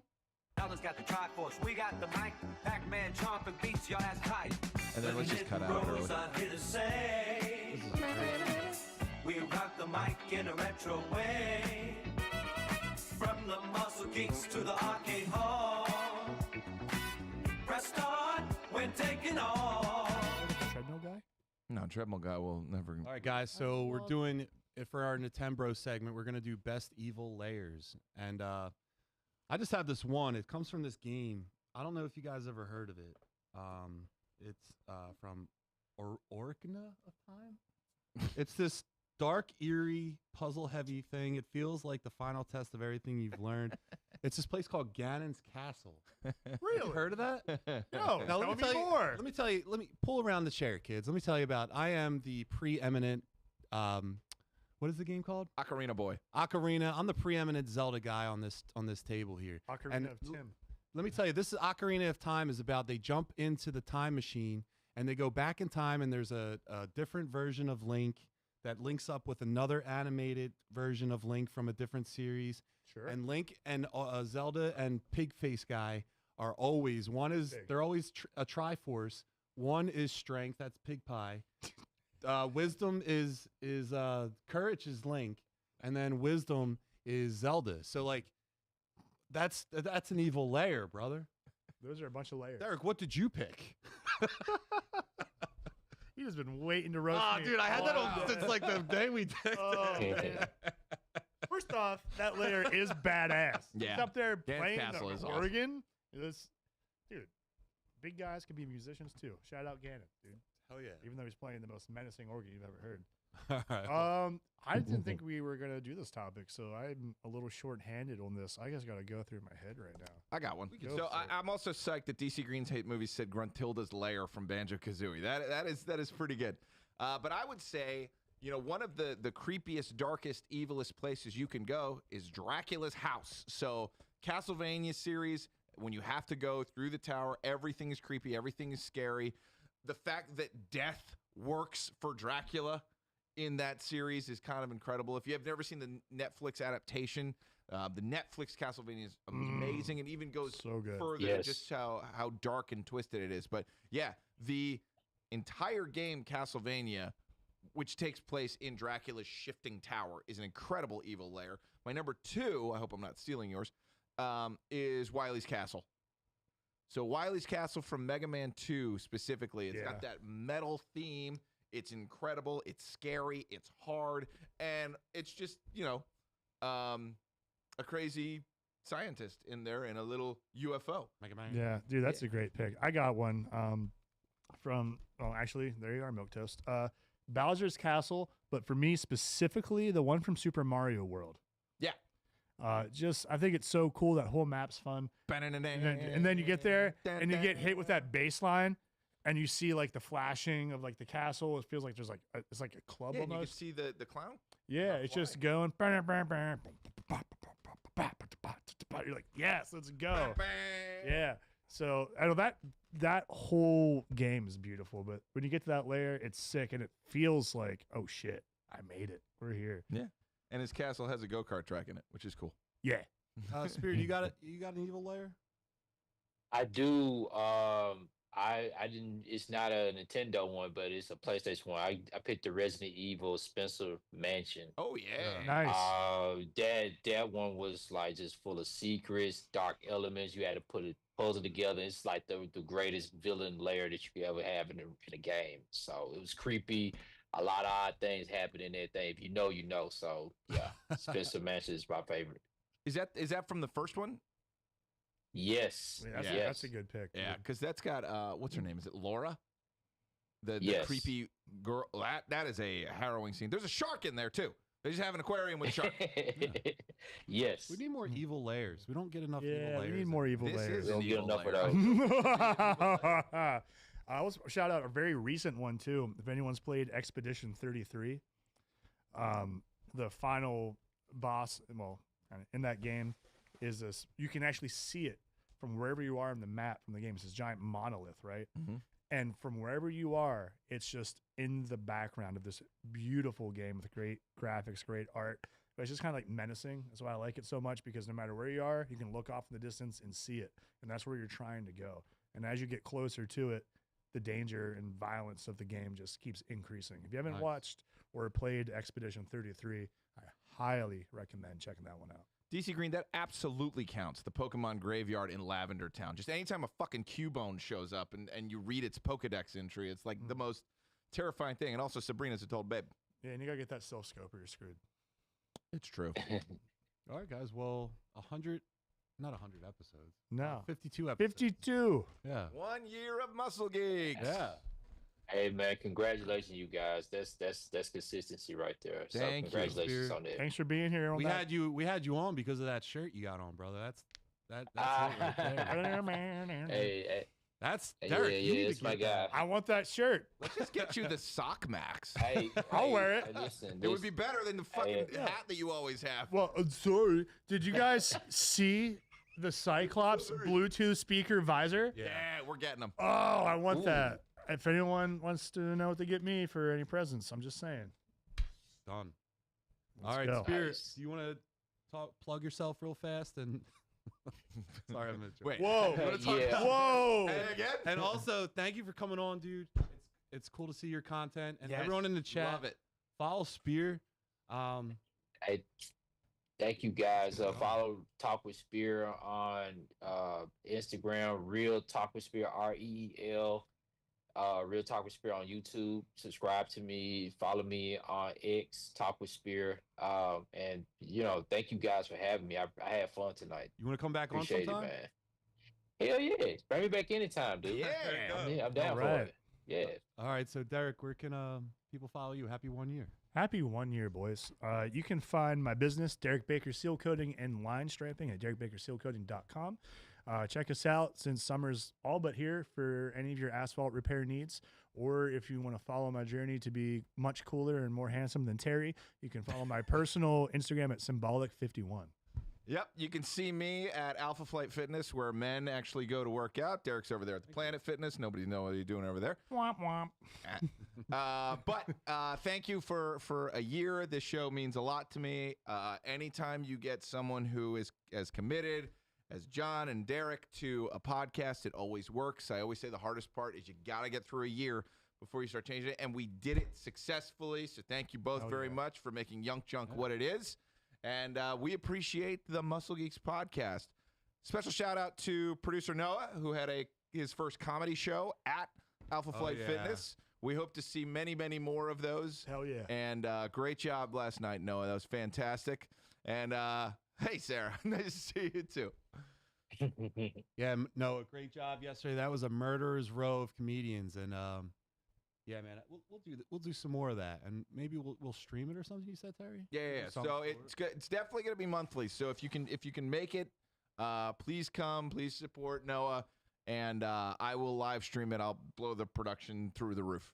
But a year year. of Derek coming in the Philly Gaines and saying, hey, if you guys actually want to do a podcast, my buddy has the best production studio. And he did say this, True. Terry, in the city. And we went down, me and Steve at the time went down, actually met him. And yeah, it was wild. And shout out to Steve for being Yeah, part of Steve. it. Moved on to Think You Know Ball. He's not watching anymore, but We need a montage Steve. of our first Yeah. year is what we need. yeah, we Hey, we can get that done. and everyone else that we met, right? So like, Milk toast, baby. you know, I got Milk friendly with toast. Terry. The next thing I know, we're gonna end up on a speed dating thing. You never Yeah, know. we're going to a singles mixer. then, Shannon, you You coming? know, meeting someone like you, Spirit, like this is great. And people in the chat, man, like Milk Toast has been like damn near day one. Yeah, Oh, he's here every week.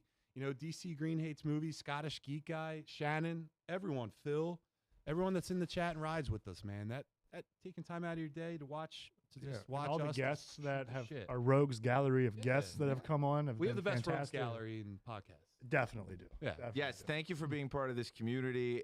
We literally could not do this without you, and it's so awesome for us to see all you guys every week. So thank you. Please keep coming back. We got plenty more. The Muscle Geeks will never stop. That's right. The new 52 starts next week. Oh, I go younger, more aggressive. Good. All right, guys. So thanks for tonight and episode 52. Episode 52 is in the books, and have a great night. Thanks, guys. Follow us in the All Muscle right, Geeks guys. and Thank like y'all this for having me. like this on the YouTubes. YouTube.